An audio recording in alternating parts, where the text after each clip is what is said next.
Folks, we got some breaking news.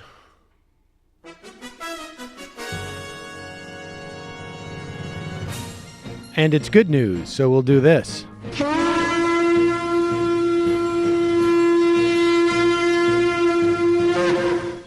The first 6 people who were on trial for the Inauguration Day protests, known as J20 defendants, there are 166 who are set to go on trial. They're going out. They're having trials in groups of 6.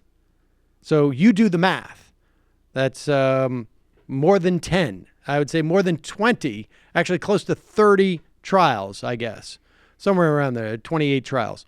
The first 6 went on trial. The trial started, I think, just about a month ago, if I remember correctly.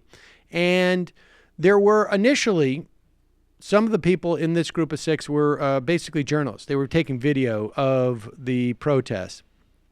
Originally, these people were charged with, among other charges, incitement to riot. This is a felony count, and the judge, Lynn Leibovitz, threw that out before there was a verdict. So they were not in danger of the most serious of charges. I think the charges included rioting and property destruction and whatnot.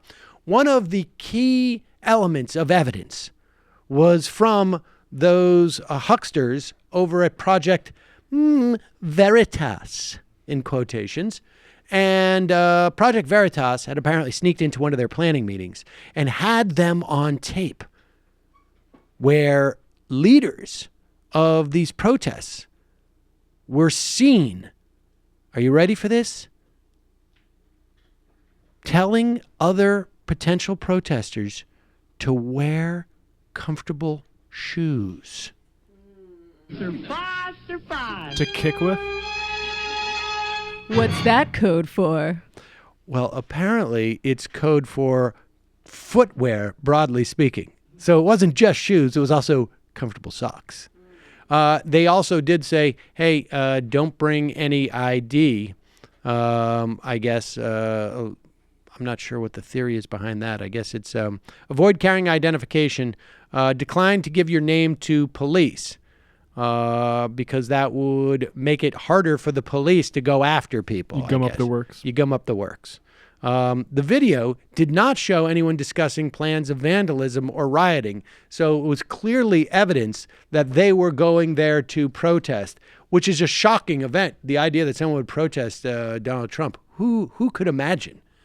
So they were all found not guilty, those 6. And we're going to see over the next 6 months, really, about another 160 defendants go on trial in groups of 6 or 7. And this one, I would imagine, is going to the fact that this trial, the defendants were found not guilty, I would imagine is going to implicate the prosecutions of the other trials. A couple of more, and you may see prosecutors say, you know what? We don't want to be 0 for 166 here. Maybe we should just let these guys go. So that's good news. Very good news. I mean, the initial charges carried up to 10 years in prison, which is just insane for going to a protest. And understand that this is the functional equivalent, or at least I think the theory is, on behalf of prosecutors, of like a slap suit. Right? Where it's just basically like, it doesn't matter if we win or lose. We're just going to cause you so much grief and strike so much fear into your heart that the next time you contemplate going out to protest against a, someone like a Donald Trump or whomever it is, just know that going out and protesting, a year later, if you're lucky, you're acquitted after a long, arduous process. So this is part of, this is the way they discourage people from going to protests. This is the way that they discourage people, from participating in the planning of protests, et cetera, et cetera. This is what is known as police intimidation, or maybe government intimidation, whatever it is. And so 0 for 166 would probably be pretty helpful in some ways. So we shall see.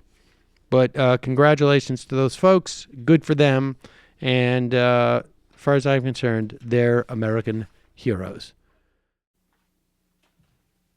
Hi, folks. Sam Seder here. We still need your help on our Patreon page. YouTube ads have come back, but not nearly as much as we had before. So if you can help us out, any little bit helps. Head over to our Patreon page right at this URL, and you'll help us keep helping you by making videos